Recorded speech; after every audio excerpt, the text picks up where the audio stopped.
otac Dionisije, manastir Sveti Stefan, Lipovac kod Aleksinaca. Očinski savet da date za nas hrišćane koji živimo u ova mutna vremena i uprko svim materijalnim dobrima i dalje osjećamo jedno veliko nezadovoljstvo. Znate šta, najvažnije u životu da verujete u Boga, da živite po onim propisima kako to se zahtjeva i traži od vernika. Da bude u veri, u ljubavi, u raspoloženju i vođenje duhovne ljubavi u zdravlju, u miru, u slozi, u ljubavi. Da držite propise koje zahteva za život, za život budućega veka. Jer mi u stavi živimo da sutra ćemo da sigurno odemo Gospodu, pa da nas Gospod tamo primi ovako kao svoje hrišćane, kao što i veruju i dobro verujući. Koliko je u stvari bitna za današnjeg hrišćanina molitva, ispovest i pričest? Pa znate šta, sama misao vere i ljubavi donosi nam skromnost, ljubav, poštovanje i život u hrišćanskom duhu.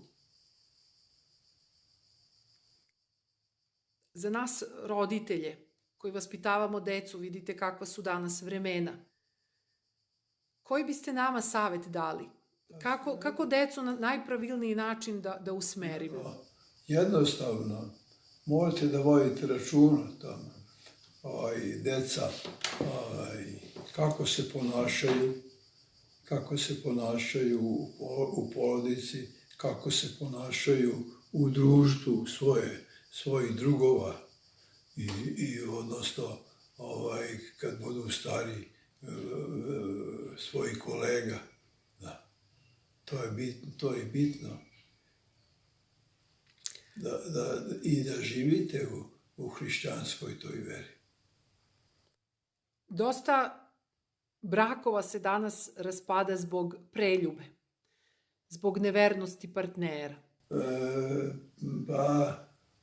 To je veoma bitno. Bitno je važno da vernici, odnosno bračni drugovi, budu poverljivi i da čuvaju svoj brak, da čuvaju svoju veru, da čuvaju poštenje i ljubav. Da. To je veoma bitno da u braku živite u slozi ljubavi, poštovanju jedan drugoga. Da. A sigurno da je vernost bračna veoma bitna i važna. Jer to je velika izdaja, oče, je li tako? Pa kako da ne, to je velika izdaja i to je, prvo što je to veliki greh, drugo, donosite svome partneru svoje loše raspoloženje i loše razmišljanje.